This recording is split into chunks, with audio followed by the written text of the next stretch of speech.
Ms. Sylvia Lim. Mr. Faisal Manab is not here, so if you can proceed.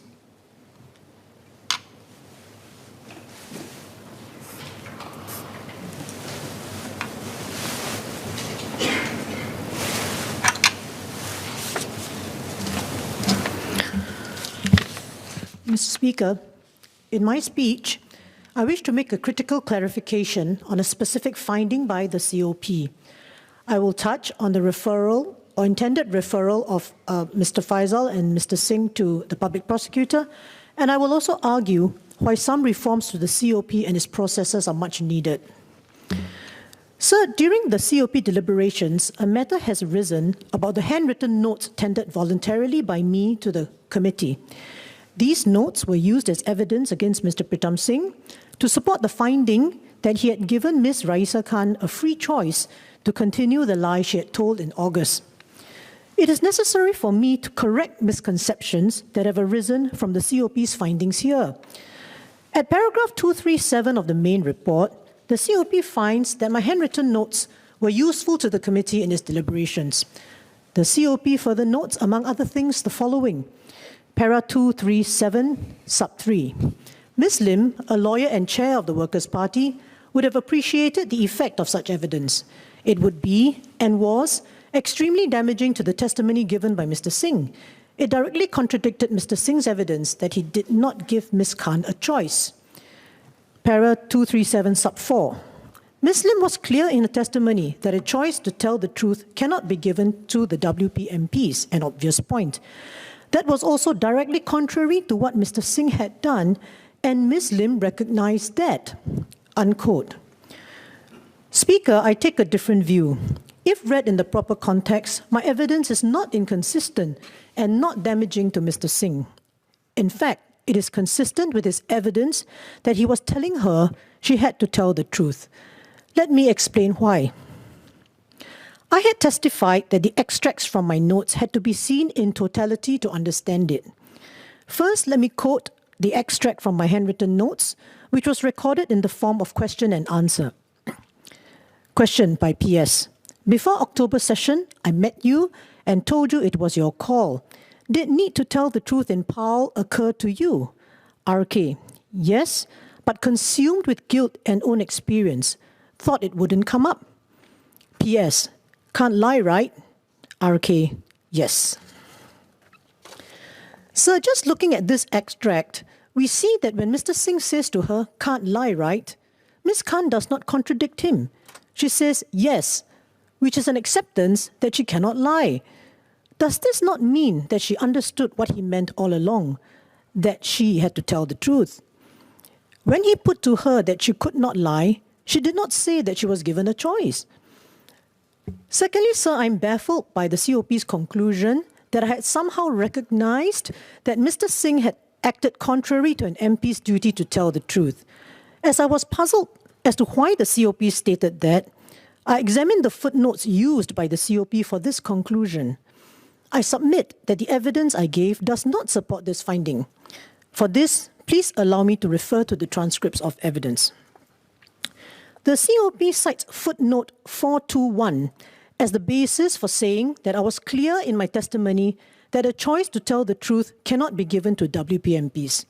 But if one looks at footnote 421, it refers to a particular paragraph of my evidence, which is as follows. Paragraph 12554, where I say, you see, it never crossed my mind, and I cannot fathom this possibility that Pritam would have given her the option to choose between telling the truth or continuing the lie. That never crossed my mind, and I do not believe it to be true, unquote. So the COP does not quote this paragraph accurately when it states that I was clear that a choice to tell the truth cannot be given to MPs. I had also stated at the same time that I could not imagine Mr. Singh giving Ms. Khan a choice, and I do not believe it. That puts a totally different complexion to the paragraph cited by the COP. Later in my testimony, I was asked by the chairman about the notes I recorded. I was questioned repeatedly about whether I agreed that the phrase, "it is your call," could be interpreted as giving her a free choice to decide whether to tell the truth or not. When I refer back to the evidence that the COP relies on, I find that 4 vital paragraphs that immediately followed were not included, which are critical to properly understand my evidence. The COP finds that I recognized that Mr. Singh had acted contrary to an MP's duty to tell the truth. For this, it quotes my evidence from transcripts at paragraphs 12.936 to 12.945. Please let me spend a little time on this. Here are the paragraphs that the COP relies on. 12.936. Chairman says, in that last page, you mentioned about the conversation on 3rd October. At the top of the page where Mr. Pritam Singh said, before the October session, I met you and told you it was your call. So meaning that it was really up to her to decide what to do. And my answer was, I don't know the context, but he phrased it in this way. Then the chairman asked, from this, it would seem to be that it's really for her to decide, which is, I guess, and I say, she has to decide, yes.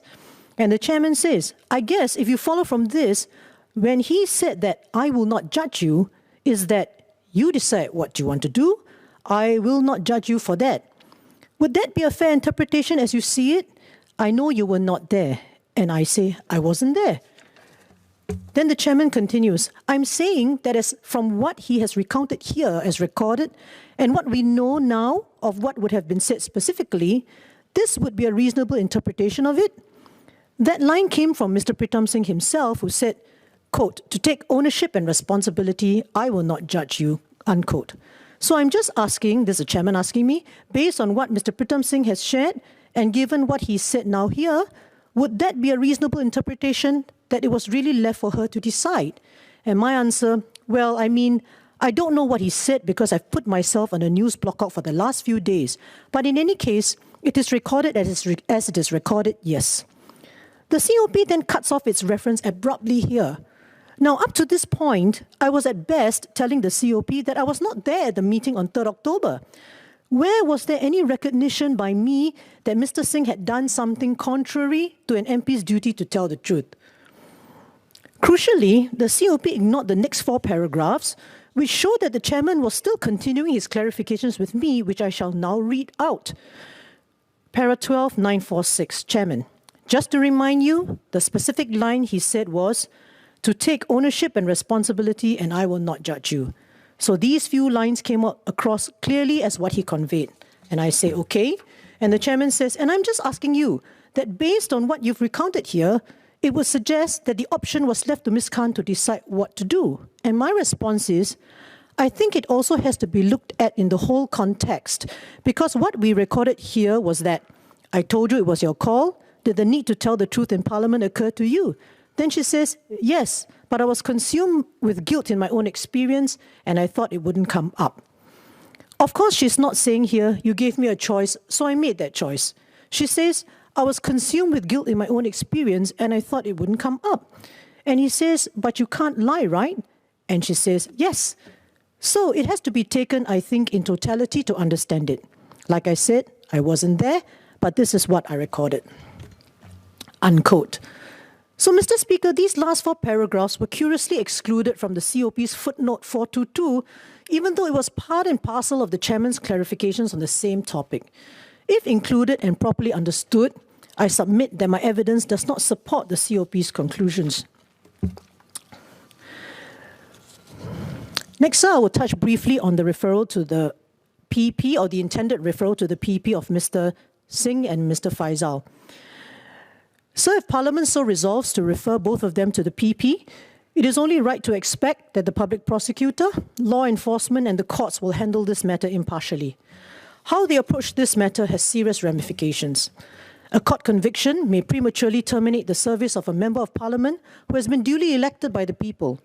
It is provided in Article 45 of the Constitution that convictions in a court of law can disqualify an elected MP from Parliament if the fine is $2,000 or more. Contrast this with fines meted out by Parliament itself under the Parliamentary Privileges, Immunities and Powers Act, which can go up to $50,000 but will not disqualify an MP from continuing to serve in this House. So before I end, I would like to make some observations about the COP composition and processes. So the COP has disciplinary functions and recommends punishments for MPs. There has been public discussion about the composition of the COP, as it is overwhelmingly dominated by ruling party members. I find the state of affairs unsatisfactory as well. As it currently stands, the committee only has 1 out of its 8 members from the Opposition Workers' Party. This does not bode well for a fair hearing in Parliament where the ruling party has a supermajority of 90%. There is public interest to ensure that elected MPs are subject to fair parliamentary hearings. One way towards this is to have a more balanced composition. My suggestion is that Parliament consider amending the standing orders on the composition of the Committee of Privileges. If the committee's total strength is to remain at 8 members in all, then 3 members should be from opposition parties. This is likely to result in a less one-sided hearing and fuller consideration of relevant evidence. I now move on to some observations of the COP process. First, on representation before the COP, I would like to ask how the committee decided on conducting the questioning of witnesses by itself. In a past COP in 1986, Parliament resolved to have questioning conducted by a law officer of the legal service. It was further resolved then that lawyers be allowed to represent the MP and other persons as well. It seems to me that such a process is better. It would enable the committee to sit back and concentrate on evaluating the evidence dispassionately, rather than have committee members actively positing a certain case theory and trying to break witnesses down.